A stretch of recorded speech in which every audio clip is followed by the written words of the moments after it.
Ex-prisoners of Reddit, what was the worst thing you saw inside the prison walls? I worked in the medical department of a large prison in Florida. We had an inmate bite a bigger inmate's nose off. The tip. The bigger guy kept asking the kid for sex and the kid had enough. We saw several stabbings. Several were life-flighted out. But those weren't the most interesting.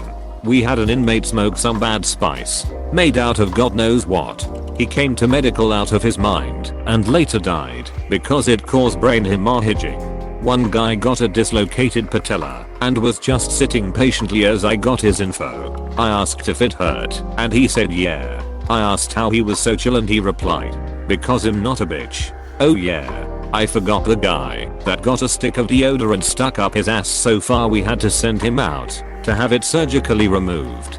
He said he was practicing for sneaking in a cell phone, but there's a 50% chance he was using it as a dildo. Inmates were very creative with their homemade dildos.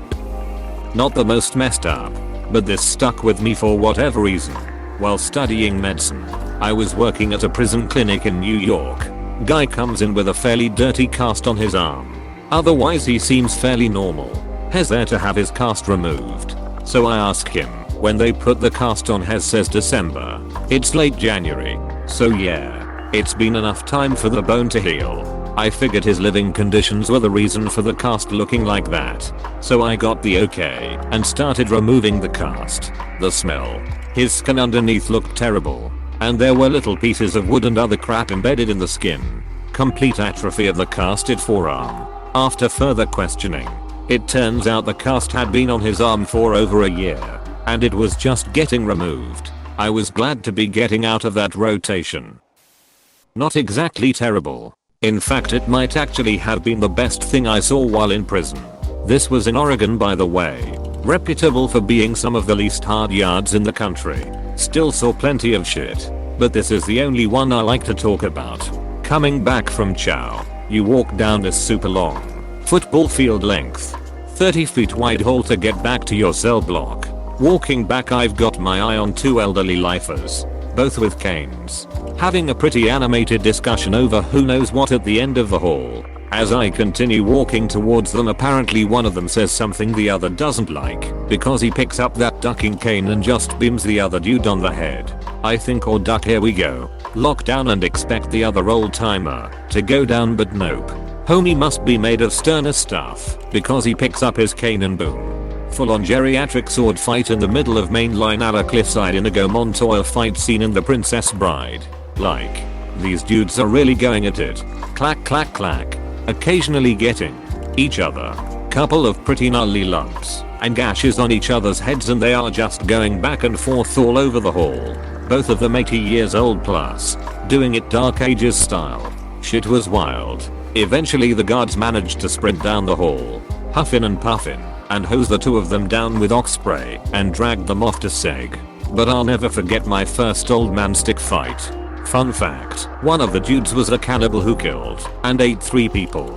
The other was a pedophile who couldn't walk the yard or he'd get killed on sight. Done 11 years myself. One of the worst things I've seen is 2 members of a gang called Goodfellas, aka 40 deep, jumped on a blood on the way back from bill call. One used a large knife. The other had a fan motor in a net bag and used that as a flail. Also seen/heard multiple people being raped. A friend of mine admitted to me after a year or so that he had been actively raped every night by his roommate, a ROOG from the Bloods, for about a 5-month period. There's more just what I could think of ATM. There was talk about a guy assaulting his own daughter. Some guys made him a cup of morning coffee. Morning coffee is basically taking a kettle, pour cooking oil in it, heat it up, and add a lot of sugar and then throw it in someone's face. It was very uncomfortable to see and hear. Edit. Whoa. First comment to really blow up like this. Edit 2. 10k upvotes! Exclamation mark. Holy duck. I never thought a day would come where I came home to that. Thanks for the award strangers. Although I must admit that I have mixed feelings about those helpful ones. I've noticed from these comments that when people do what you described they add large amounts of sugar. Why is that? Is it because the concoction becomes like syrup and hard to remove? Not prison but jail. 6 months pregnant and her water broke. Coase didn't believe her and waited to take her to the hospital until she was hemorrhaging. The baby died and the woman was released because they didn't want to pay medical costs. This was 2004-ish. I spent 2 weeks awaiting trial in Johannesburg Central Prison. Saw a guy with mental issues get severely beaten one night after he attacked another inmate. Saw another guy have a kettle of boiling water poured over him another evening after an argument with another prisoner. In both cases the wardens did nothing until the following morning. I was lucky. I managed to avoid any issues while I was there. Overall a crappy experience. 0 tenths. Would not recommend. I spent 8 years in prison.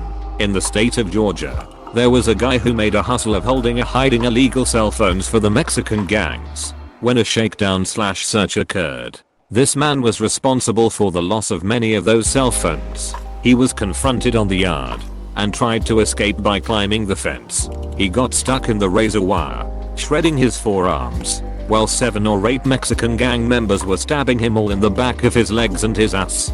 That's the gang mentality that I find to be the most bullshit. You tell this guy to hold on to these phones for cigs or whatever. He agrees. You then proceed to give him way more contraband than he could possibly hide. It gets found. He's probably getting time in the hole. The Mexicans get off scot-free, but they still want revenge on the guy.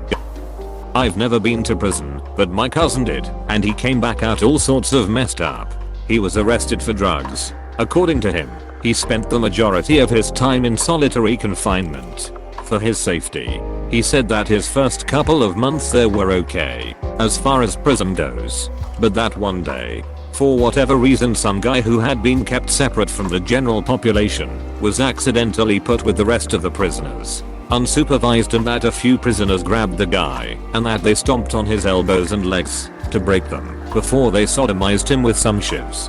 My cousin said that those guys did it all in an instant and that they threatened him if he snitched. My cousin was later interviewed by some of the guards before they took the guys who did this, and so some thought that he had snitched. He says that he didn't, but that didn't matter because the guards had put him in solitary for safety and was eventually kept there for months longer because he wouldn't snitch, so they tried to accuse him of being an accomplice. Also, thank you for the silver! ! That would duck me up. Damned if you do. Damned if you don't. Coase put you in ISO for being a part of it, according to them, while prisoners think you're in ISO to hide from them. Was in the TV room during late night in a dorm unit pretty early on in my 10-year bid. There were only a few guys in there since it was about to close, and I was towards the back of the room.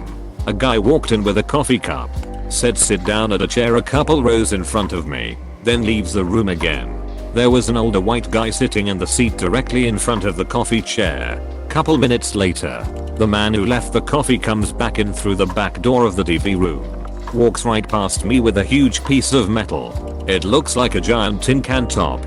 He walked right to the chair behind the older white guy and brought the metal around to the front of his neck and started ducking, sawing this dude's head off a few feet away from me. I was stunned and watched for a while, but I eventually got up and walked out the back door, being careful not to make furtive movements to tip off the CO at the desk. The next morning, I learned that the older guy was a child molester and had been nearly decapitated. The giant piece of metal was the entire top of a toilet/sink console that had been removed, flattened, and sharpened. Was definitely among the craziest incidents of violence I saw in there. What about the coffee? I wonder, was he just coming in to watch TV and saw the child molester and thought, hey, I'm gonna kill him, so he sat his coffee down to go back and get his saw? I spent 6 years in prison. 1 month in, I watched a crip on crip gang stabbing. They stabbed the guy 60 plus times while he was curled up in a ball screaming help, but nobody could because you'd be a target next. He somehow survived, but I couldn't tell you how. I think about it every day. Random question. In movies/TV, they often depict people in a situation where they are forced to take sides, join a gang, or forced to participate in other crimes. How accurate is this? Suppose I went to prison, but I wanted to mind my own business, like stay in my cell, read books, talk to my cellmate, eat my food, etc. Stay out of gang stuff. Don't pick sides, etc.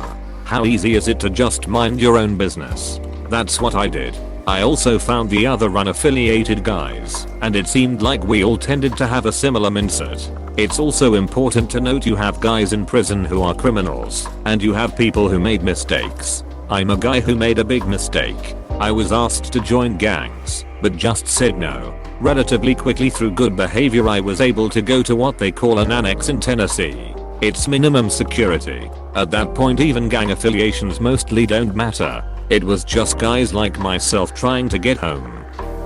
I made a friend early on who was sentenced to life for killing a man that had touched his niece. He'd been locked up for about 5 or 6 years when I'd first met him. Talked to him every day for 3 years, and one day he comes up to me and says he needs to talk to me about something. We do a lap on the back 40 and he tells me his old lady is leaving him and isn't bringing his daughter up to come see him anymore. He's actually crying. I didn't know what I could do to help him, so I let him cry and told him to not let it bother him. Maybe she'll come around. We go on about our day, and everything seems normal. That night he woke me up. He bunked across the hall, crying. I got up to talk to him, and he says he wants to die, and that he's glad I'm up, because he doesn't want to be alone. I start hitting the panic button for my cell, and screaming for a guard. But no one comes, and I have to watch while he pries his mirror off of his wall. He put on his linens and blanket like a big robe, and he cuts his stomach with his mirror. It was hard to see much because of the blankets and the dark, but I could smell his blood.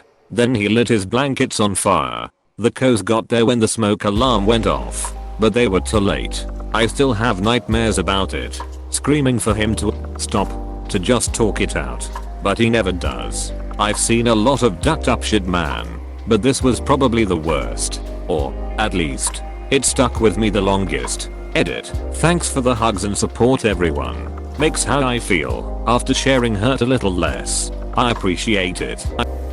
I did a year spread out over a few 2 yards in as low level yards. I didn't see much that really shocked me. I'd been on the street prior to being locked up, so anything I saw happen in prison was more of the same really. There were fights and people catching heat from their own people for ducking up and breaking rules, but for the most part it was fairly tame.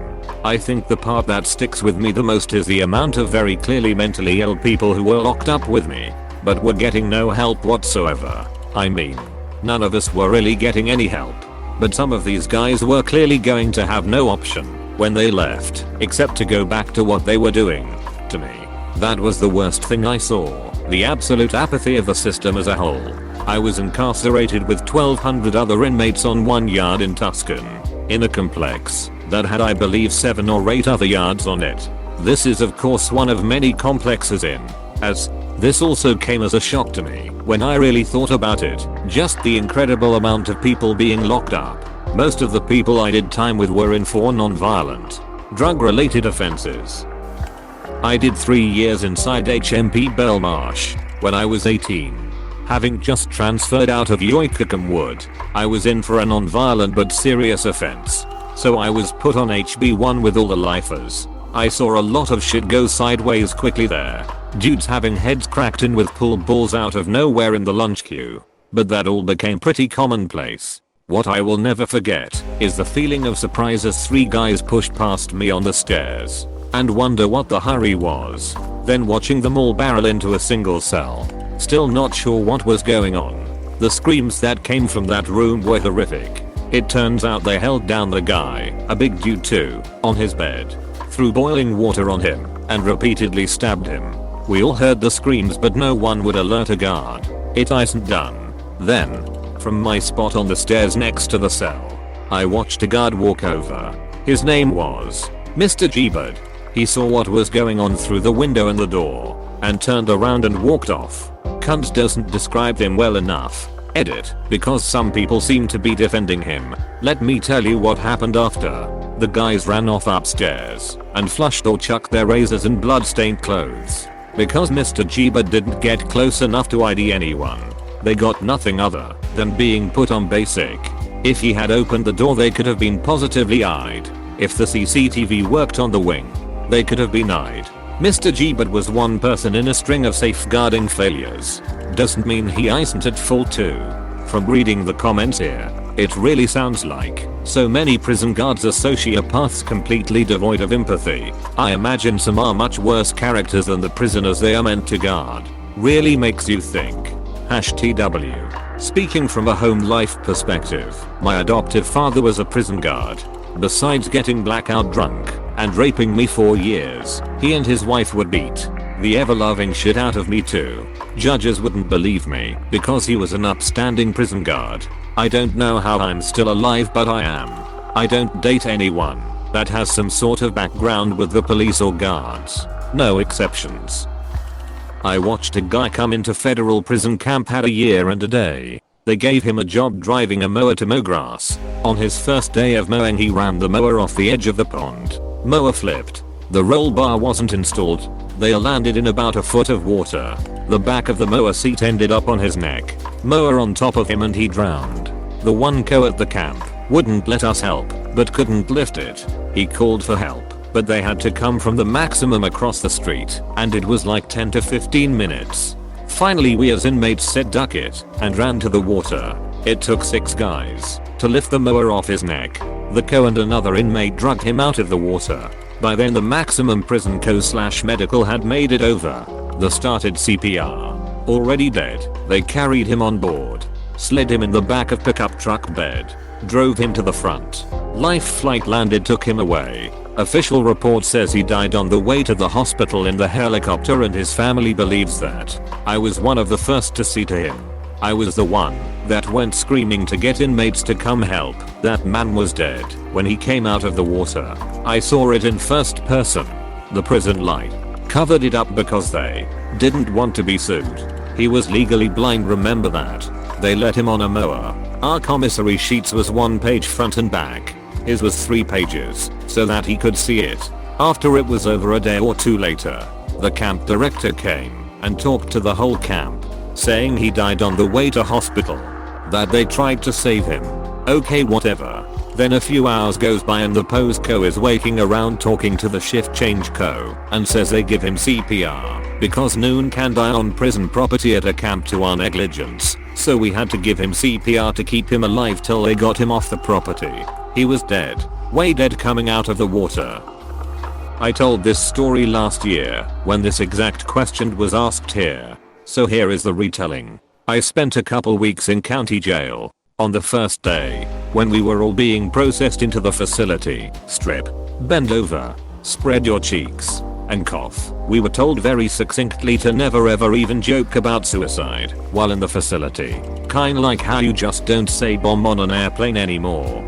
By day 3, I had a good understanding of the other guys I was locked up with. I was physically the biggest of the white guys in our pod, so all the white kids huddled around my table at meals to keep away from the Hispanic folks and the black folks. Yes, there are 3 teams in correctional facilities, whether you like it or not.